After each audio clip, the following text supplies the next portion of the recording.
pretend I'm not here yet. Okay. There we go. Okay, hold on. Gotta make myself a note. She's still a Just a minute. Okay. Good afternoon, everybody. Let me close this door. If any of you are new, my name is Randy Mayeau. We talk about whatever is in the news, and there is really nothing to be light about. This is a pretty serious news day.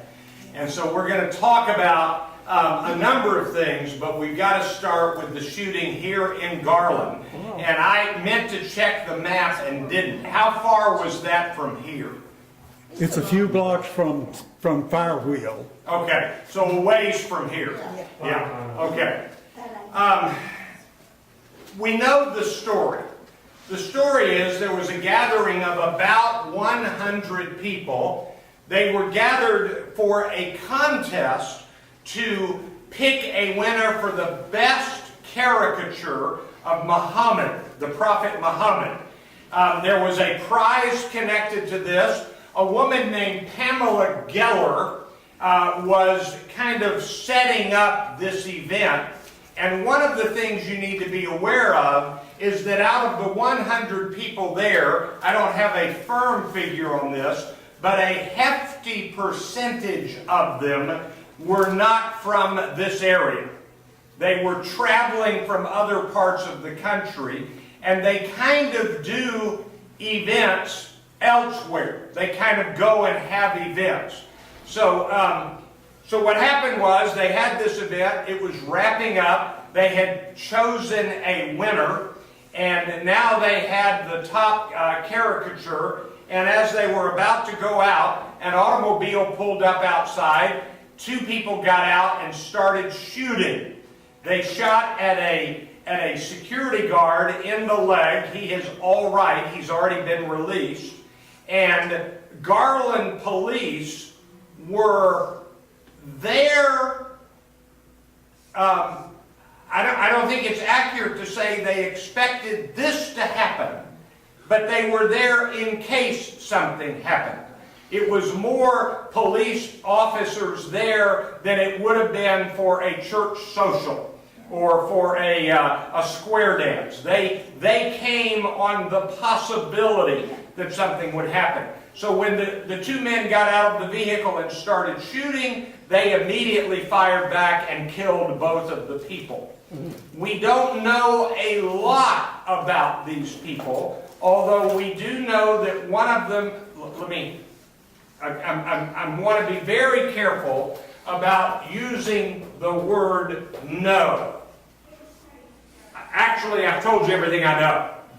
And that is, there was an event, there were two people pulled up, started shooting, police officers killed them. That's really all we know. Everything else is being reported, but may not be accurate yet. It is not confirmed. But we have reports that one of them tweeted.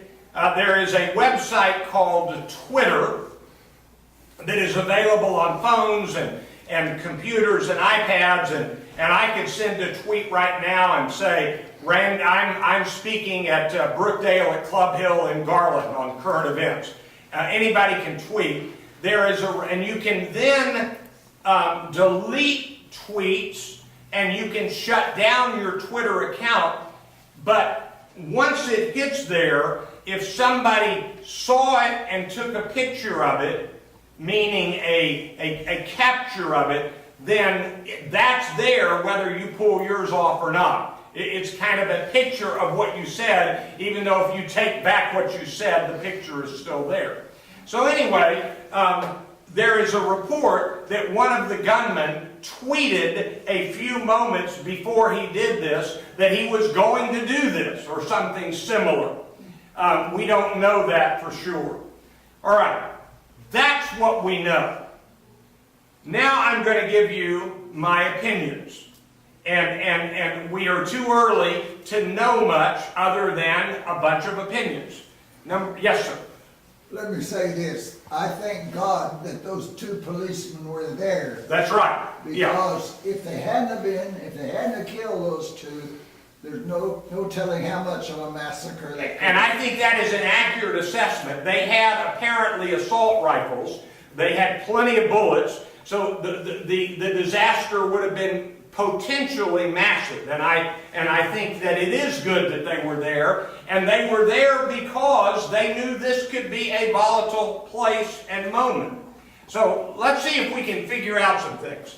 Number one, have you ever thought of incidents where there's just not any part of it that's good?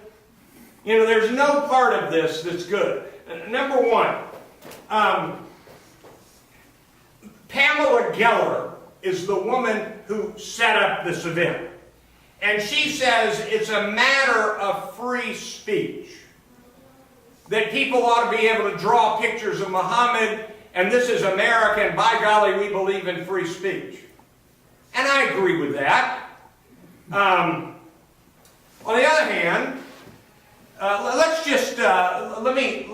I'm going to do something outrageous in its wording. How would you feel if somebody put on a contest where they would offer a cash prize to the person who could draw the best depiction of Jesus having anal sex with a man? Well, How would you feel about that? That's basically been done. Yeah, it has been, well, the drawing has been done. No, the drawing has been done. That's right. A major museum. That's right. It's been in a major museum, and there are a number of times when there have been offensive images of Jesus that have been at times outlawed from museums and at other times been allowed. But I know of no instance, I could be wrong about this, I know of no instance where there has been an event where artists are invited to draw offensive pictures of Christ at the event and offer a prize at the event. I think if that happened, I think I'm safe in saying the Catholic Church would object. The Baptist Church would object. It would be an offensive thing.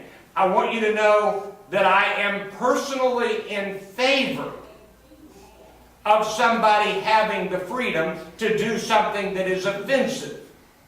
But I think it would be stupid, and that's the word I would use, it would be stupid to have that event drawing this offensive picture of Jesus in a community that had plenty of Christians, and they were objecting. I think that would be bad. Remember what I said, there's no part of this that's good. So my first comment is that the contest was, let's be honest, it wasn't a contest for the purpose of defending free speech. It was a contest for the purpose of offending Muslims. And so to me, it's a foolish thing to do. And Pamela Geller, the woman who ran it, first of all, if you're not aware of this, she says that Barack Obama was not born in the United States. And then she also says, which is utterly contradictory, that his biological father was Malcolm X. And so there's an entity called the Southern Poverty Law Center, which worked diligently in civil rights issues, and they've continued through the years. They're very attentive to anti-Jewish rhetoric and actions and anti-black, and they have labeled this woman a hate crime participant. So we start with that. That's number one. And by the way, if you're not aware of this, it is absolutely an offense in the faith known as Islam to draw any image of Muhammad. Now, I buy the premise that this is America and we believe in free speech. I believe that. I'm a champion of free speech. I like it. But I want you to know, I'm not Catholic. I guess I'm Protestant. I'm currently going to a Methodist church, but I'm pretty independent. But I want you to know that I would never, if I had any artistic ability, so that takes care of that. If I had any artistic ability, I would never draw an offensive picture of a priest, of a nun, of Jesus. But I believe it's okay that somebody can do that. Look, okay is not the right word. It's legally protected. I think their mama ought to take them out and wash their mouth out with soap, but it's legally protected. All right, so number one is you've got a contest that was intended to offend Muslims, and to the Muslims it offended, that wasn't just offensive, it is blasphemy. It's blasphemy. Yes. And so you have to weigh the question, do you want that? And by the way, you know the Charlie Hebdo drawings in France and the killings by the Muslims there. Charlie Hebdo was being given a prize recently, the PEN Prize, and 200 American and maybe international, but at least 200 people who believe in freedom of speech signed a letter sending it to the organizers of this event saying, do not give them this prize. They were not just dealing with freedom of speech. They were dealing with what they knew was blasphemy, and it served no purpose. Don't reward them for that.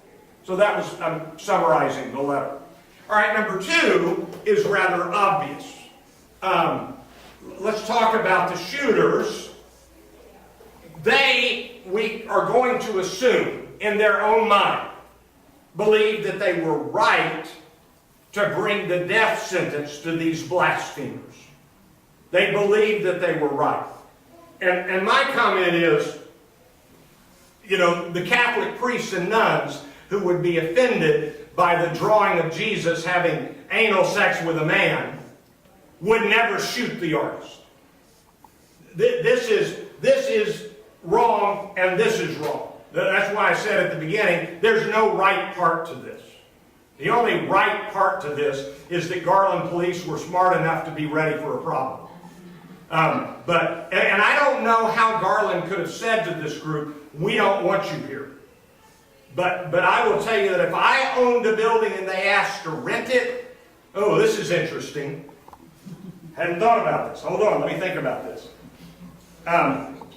I believe that it is the right decision to say that if you are open to the public to sell flowers and cakes, then you have to sell a cake to a same-sex marriage. If you're open to the business, this is the old civil rights rule of what they call public accommodation. So I guess if I owned a building that I rented out for gatherings, and somebody wanted to have a contest to draw offensive pictures of Muhammad, I guess I'd have to rent it to them. But boy, I wouldn't want to. I guess I would rent it to them, but I wouldn't want to. So that's kind of interesting. But obviously, the shooting of the people, and again, you're right, thank God for the police officers, because the only person who was actually shot, other than the shooter, was the security guard, and thankfully he was shot in the leg and is okay. But the others would have been shot. And so the shooters would have been shooting the offensive, blasphemous people in their view, and that is equally wrong. That is equally wrong. I believe in the power of persuasion. I believe we ought to be very, very, very careful and rare about using violence. So here's an interesting question. What would you use violence for? That's an interesting question. In fact, let's hold that thought for a minute. Let me do you a quick little summary. I may have done this, but it's just really on my mind. Here you've got someone in authority. And here you've got people with grievances. All right? The people with grievances write letters, give speeches, march in large groups and say, we want you to change what you're doing in authority. And the authority says, we're not going to change. And the people with grievances don't win the persuasion battle. So then they decide to do something that costs the community lots of money. We're going to call this a monetary act. And then, if the authority still doesn't change anything, then you resort to arms and guns. Now, we just saw this in Baltimore. In Baltimore, you had authority, police officers, who had a history. They had been fined $3 or $6 million? $3 million for the way they had treated African American citizens in Baltimore, abusing them beyond their authority. There had been lots of grievances, and that didn't change things, and so finally the people burned down the drugstore and a few other buildings. And thankfully, things began to change so they didn't have to resort to armed revolution. So we complain about burning the buildings in Baltimore because they couldn't get their way. We say that is not acceptable, but I want you to know that I've just drawn a little template of something we all celebrate. Taxation without representation. We don't want that anymore. We're not going to change it. Then let's throw the tea over the side of the boat. Don't kid yourself. The Boston Tea Party was a monetary act. It cost money. And when that didn't work, guess what we did? We picked up arms and we had an armed revolution. So, in reality, in one sense, you've got the grieved people with grievances. We don't want you drawing pictures of Muhammad in an offensive way. And the people said, we're still going to do it. And so they say, okay, they skipped this part and they went to arms and guns. So that's kind of what happened. And what it means is, and this is a strong comment here, how do you live in a world when two sides really are in absolute disagreement? I mean, what do you do then? Because I think it is right to celebrate free speech even when I'm offended. And I think it is understandable to say, don't blaspheme my God. And so it's a very complicated question. So that's where things stand, and I don't have any other answers. I don't know where this is going to end up. Let me think how to say this. Have any of you ever had children? Have you ever seen two children? One of them is picking a fight, and the other one is kind of feeding the fight. And before you know it, they have picked quite a fight. And the mom says, calm down, and it depends on the mom and the moment whether or not she can get them to calm down. We need a good mom right now. Pamela Geller's mother should have raised her better. She should have raised her better. And Pamela Geller, in my view, is absolutely wrong in this. But not so wrong that it's justifying shooting people. So they're they're worse wrong because Pamela Geller isn't actually killing people, these people. But I will tell you this, if that security guard had been killed, I think we could make the case that Pamela Geller caused that. You know, he wouldn't have had that problem if it had been a church social. It was the event that brought the violence. So that's Randy's overview of the situation. Let's go here. You used the word stupid in the beginning. I did. After what had happened in Paris, Yeah. that should have been it. That should have been it. I am absolutely in agreement with that. After what happened in Paris, to do this event was stupid. It was stupid. And by the way, if she had stood up and said, our group believes that we should have the freedom to mock Muhammad, if she had said that, but not had the drawings, I don't think the shootings would have occurred. I think it is the drawing itself that is so utterly offensive to Muslims. They don't want, and by the way, don't kid yourself. If you're not remembering what Christians call the Old Testament, you don't speak the name of God. Thou shalt have no other gods before me. Thou shalt not make for thyself an idol. Anybody know any pictures of God? You don't draw them if you're Jewish. And I think one of the problems Jewish people have with Jesus is he's got a picture. But the point is that in the Old Testament for Christians, in what the Jewish people call the scriptures and the prophets, in the Old Testament to Christians, there is no depiction of God either. This is an ancient religious belief that you don't try to draw a picture of God. But if we did, we know that it would look like Roger Staubach. But other than that, you don't draw a picture of God. So that's kind of it. All right, who's got a question about that? Yes, ma'am. I agree with everything you say to a point. Wow. Wow, hold it. In that, you give too much credence to the people that were violent in Baltimore and other places. They were kids that just ran wild, stealing and tearing things up. That's right. I don't think they ever thought about injustice. Yeah. I don't know about that, but it's okay with me that you and I disagree on that. But I do think that Baltimore was a mess, and it was a mess. And there's a lot of, if I had time, I could tell you about the level of lack of education and the loss of jobs. And there's a column, a very good column this morning that says, don't forget that in Baltimore it's just not just black, it's white people who have lost those jobs.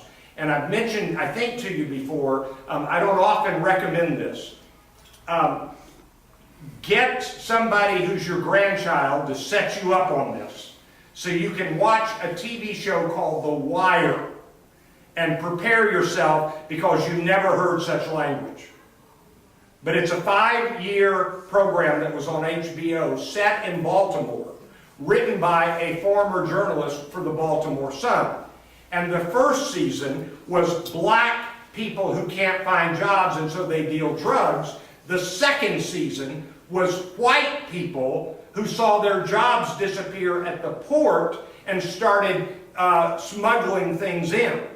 And it's a class issue, but that's it. But I understand. All right, right here and then right here. It almost sounds like that lady that had the contest wanted this to happen. Not only does it sound like she wanted it to happen, she was writing on her blog within minutes after it happened, you see, what I told you was going to happen, happened. We've got a war. So you're exactly right. Yes. And the other thing you got, don't ignore, Baltimore is like Chicago. They've had a left-wing Democratic majority of every job for at least 35 to 50 years.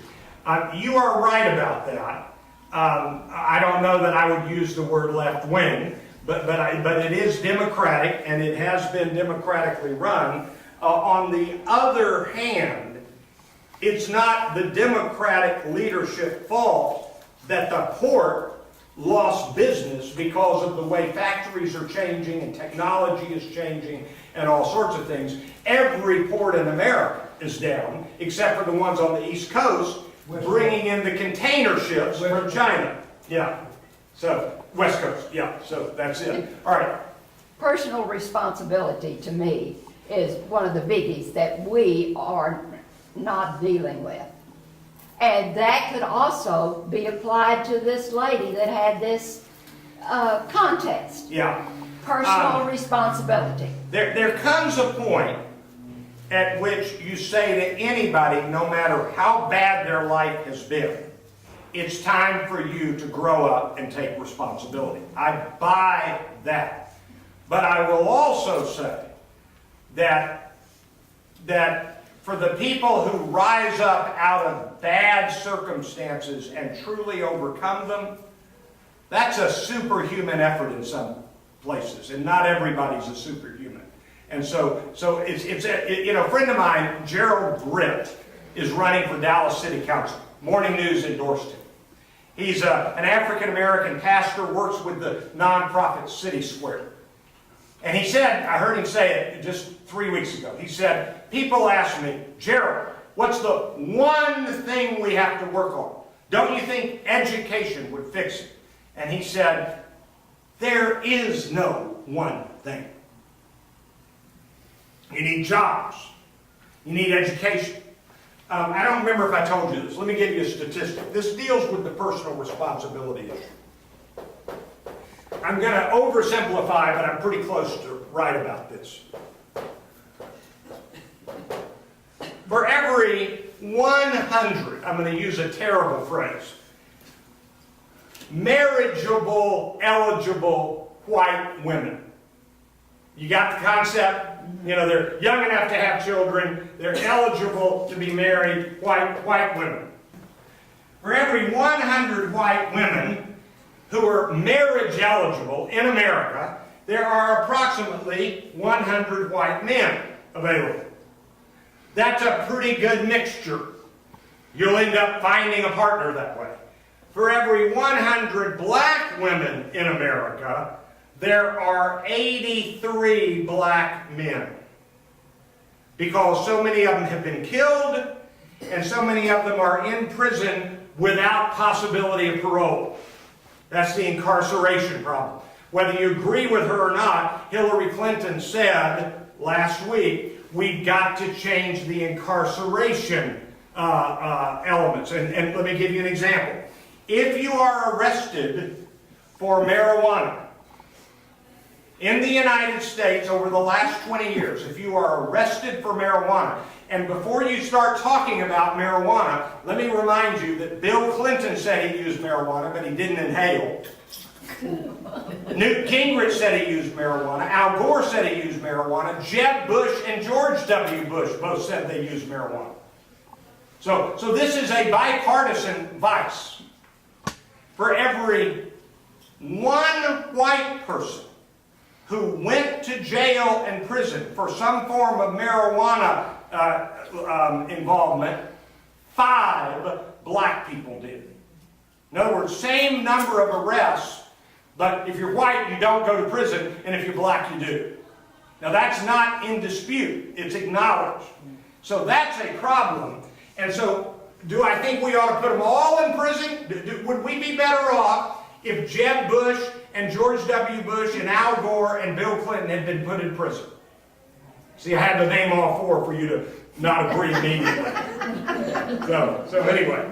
All right, so there's that. Okay. Now we go to the next subject. We've already hinted at Baltimore. I don't know if we want to talk a whole lot more about that, but I will tell you this. I don't think I have ever seen in my entire life somebody arise from nowhere to prominence as fast as that Ms. Mosby, who is the prosecutor in Baltimore. I mean, boy, was that sudden. She said, we're going to bring this, and we're going to see what happens. All right. It turns out we've got some other legal stories. So let me tell you a story. You have a question? Yes. Before you get into all of that, we've heard very little about the man-made airplane that flew over the Capitol fence. The drones. The drone thing, yeah. And the helicopter. Yeah. There was, it was actually, I forget, there's a term for this. I'm going to use my term, but it's fancier than this. A little mini one-person helicopter. A little mini helicopter. Landed on the Capitol property, I think it was. And one guy who is unhappy with the federal government, and by the way, he's a liberal. He's not unhappy from the conservative side. He's unhappy from the liberal side. He made a video, said, I'm going to do this. He landed there fully expecting to be arrested, and he intended no harm, but he landed on the Capitol property. He was able to land. And the drones are amazing. I mean, drones can do good things and bad things. So good and bad. So let's talk about both of them. A drone is any flying vehicle without a human being on board that can be directed from the ground. So it can be as big as an airplane. It can be as smaller than this, just the top of this. And so the good part is, for example, in Nepal, they've been sending drones low to the ground, taking pictures, finding where people are alive so they can take them emergency goods. Oh, that's good. I mean, they can get it right there. And they can land it right there with a drone without having to have some human being pilot something. On the other hand, the bad part is, as you know, we killed some people recently in Afghanistan, I think it was, and we killed 2 people that shouldn't have been killed. Now, we didn't know they were there, we're told, and one of them was from France, and the head of France has absolutely praised President Obama for his transparency. Obama talked to the leader of France, told them what happened, explained everything, apologized, and so it's a terrible thing. Raise your hand if you think there's never been anyone else killed in some kind of combat that was an accident. They call this friendly fire and collateral damage.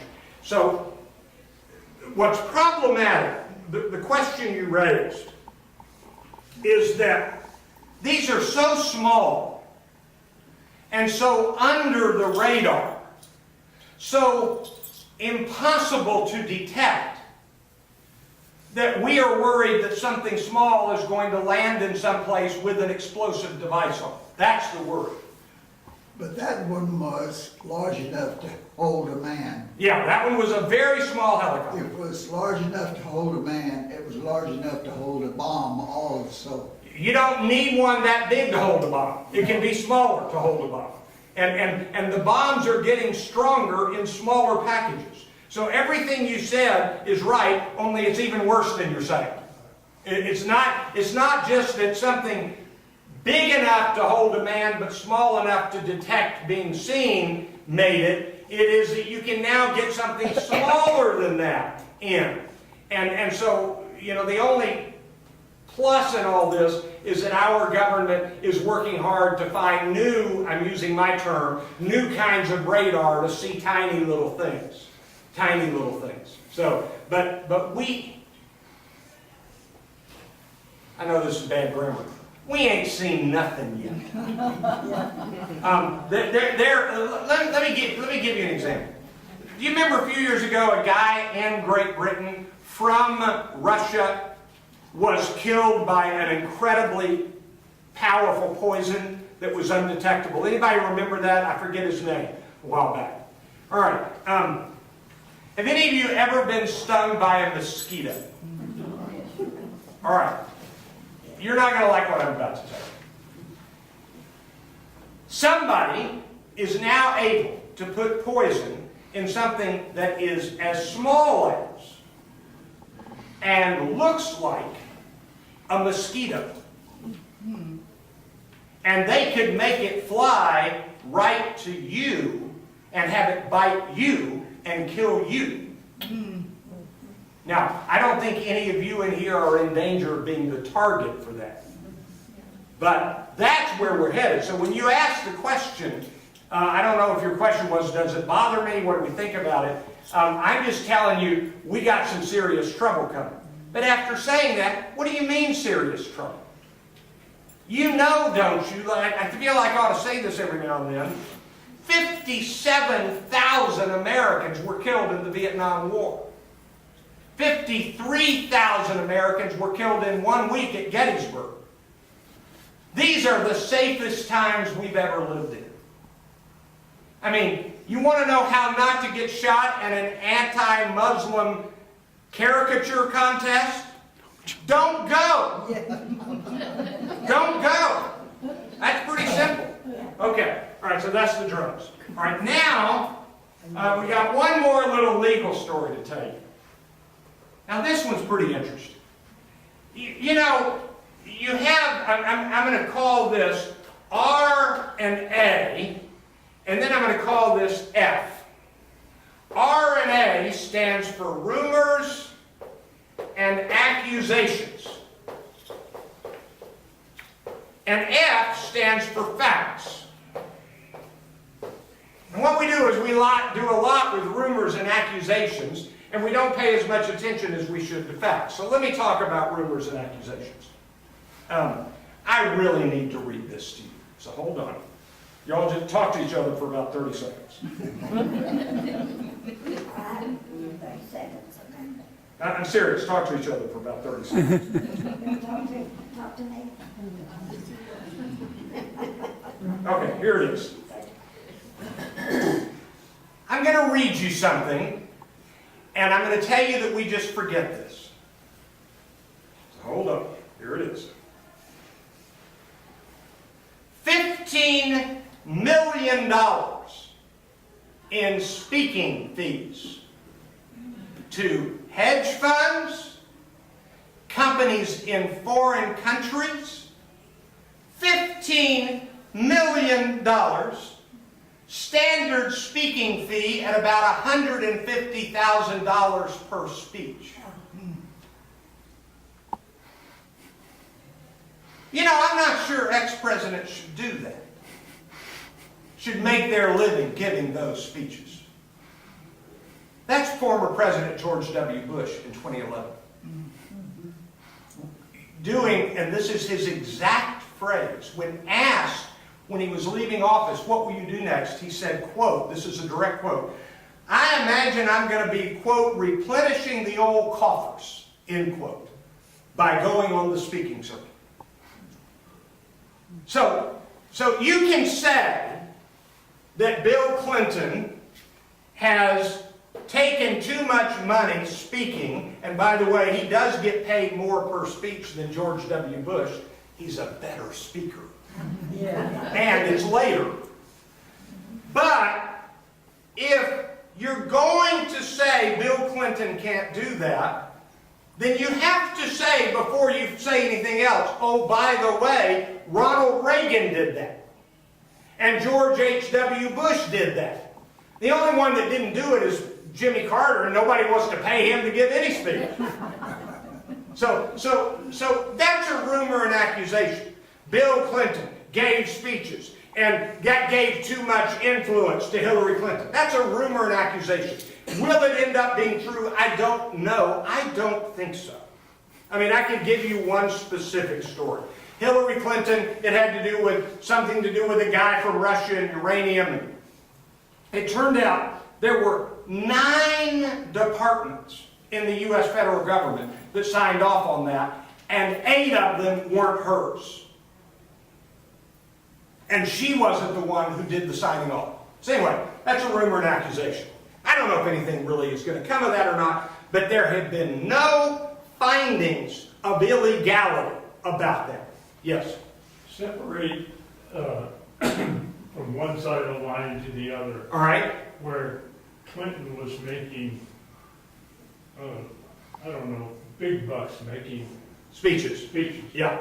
But when Hillary became Secretary of State, his speech charge tripled. And was paid by many foreign entities. Yeah, it's an Is that fact? Or is that rumor? It's rumor and accusation. And we do not yet have a legal finding about that. That's the key, is we don't yet have a legal finding. Now, there may be one. There may be one. But has there been... It probably was on the server, what you're saying. Pardon me? It was probably on the server, is what you're saying. Okay. You're talking about the emails now. Now you're talking about the emails. What I'm saying is, that there are 2 pieces to what I was saying. Number one, anything Clinton does wrong is jumped on by anti-Clinton. But the fact is, as I've told you before, Rick Perry got rid of emails. Jeb Bush got rid of emails. George W. Bush and George H.W. Bush and Ronald Reagan made money with their connections speaking. I'm just saying that it is uneven. But the reason I did it this way is we now have a fact. And this is a pretty big fact. A while back, there was an election. A man was running for re-election for governor. His name is Chris Christie. And Chris Christie was running for re-election for governor, and what I'm about to now say is fact, not is rumor, not fact. We don't know this for sure. But the theory is he wanted to win massively big to set up a run for president. What we do know is that his right-hand man, lifelong friend, who he appointed to the bridge authority, shut down the bridge. And by the way, it looks like that cost some human life. It kept the emergency vehicles, the ambulances, from getting through. He shut down the bridge. And up until a week ago, it was a rumor that he shut down the bridge in order to use it for political payback. It was an indictment. It was a rumor. But now it is a fact. Because that man stood before a judge less than a week ago and said, when asked this question, did you shut down this bridge as political payback for the mayor of, I think it was Fort Lee, for not supporting Governor Christie in his re-election? The man pled guilty and answered to that question the one word, yes. He answered, I did it for political payback. Now, Chris Christie did not do that. His right-hand man did. Is Christie guilty of that? No, he's not. Is it hard to believe that Christie didn't know about it? Yeah, it is. It is hard to believe that. But he's not been convicted of anything. But this guy, his name is David somebody, has been convicted. He pled guilty. He pled guilty. So, this is quite a story about rumors, accusations, and facts. I think we all ought to be careful when you say something to somebody, have you heard such and such? I think we ought to be able to say, this is rumor, this is fact. I think we ought to be careful with that. Okay, we're already getting short on time, and I got to do the important stuff because you don't care about any of that. By the way, as I'm erasing, let me tell you that it's looking bad for Bluebell ice cream. That's just all I've got to say. I'm distressed about Bluebell, but that's another story. Okay. We now have more people running for president as of today. So here we go. Here are the people officially running for president.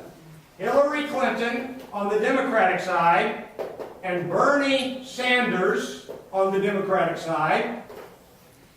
And nobody else yet. These two have officially announced. On the Republican side, Ted Cruz, I think I can do it in the order they've announced.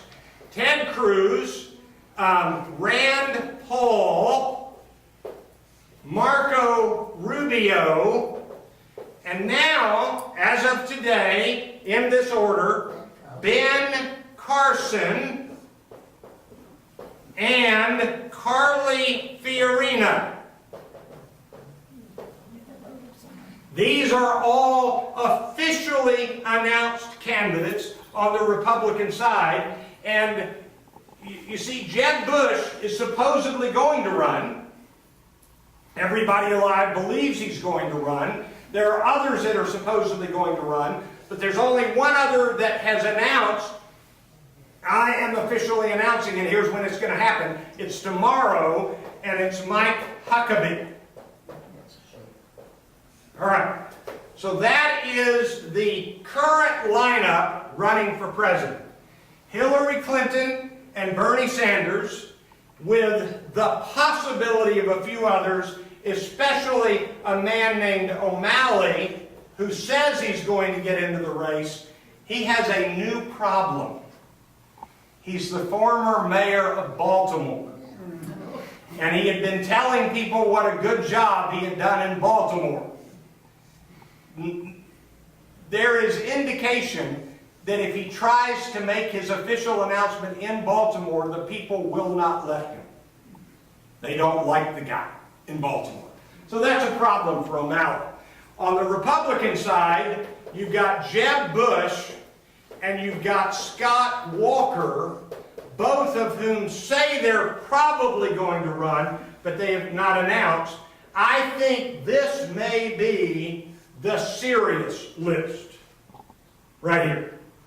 I'll name the others quickly if I can remember them all. You've got Donald Trump, maybe Sarah Palin, Rick Santorum, and a new name in the last 2 weeks that could be worth watching, John Kasich, governor of Ohio. I know I'm missing some. 1, 2, 3, 4, 5, 6, 7, 8, 9, 10. Who? What about Rick Perry? Oh yeah, Rick Perry. Can't believe I forgot him. Who else? Okay. By the way, let me pause here a minute. The biggest news in Texas in the last few days is that Governor Abbott is acknowledging the threat that the U.S. government might take over Texas. So he's called up the state National Guard to serve watch over a military exercise that was planned by the U.S. military. Who pays for that? We will. We'll pay for that. Texas money. Yeah, Texas money. That's right. And so I just want you to know that I think the chance of Barack Obama ordering the military to take over Texas is about as likely as Hillary Clinton choosing Sarah Palin for her running mate. That's not going to happen. So anyway, now, if you look at this list, by the way, there's a big piece of news about Jeb Bush. And do any of you have friends who are from the other political end of the spectrum from you? Yeah. I'm fairly, liberal, and I've got a friend, his first name is Doug, who's very conservative. He likes Sean Hannity and Rush Limbaugh and Bill O'Reilly, and he likes all those people. So I said to him, I was with him Friday morning, and I said, I'm not asking you who you want to be president. I said, who do you think will get the Republican nomination for president? And he said, it'll be Rick Perry, Scott Walker, or Ted Cruz. That's what he said. And I said, what about Jeb Bush? And I wish I had pulled out my camera and taken a video and shown you his face. His face looked like, the kid having to take castor oil. And he said, Jeb Bush will never get the Republican nomination. Did you hear what he said about immigration? Well, I did. He said we ought to take the 12 million immigrants and give them a path to citizenship in the United States. To my right-wing friend, that disqualifies him on the Republican side. And it's a pretty interesting question. Why would Jeb Bush say that? And I'll tell you why. He knows he has to say that to win the general election.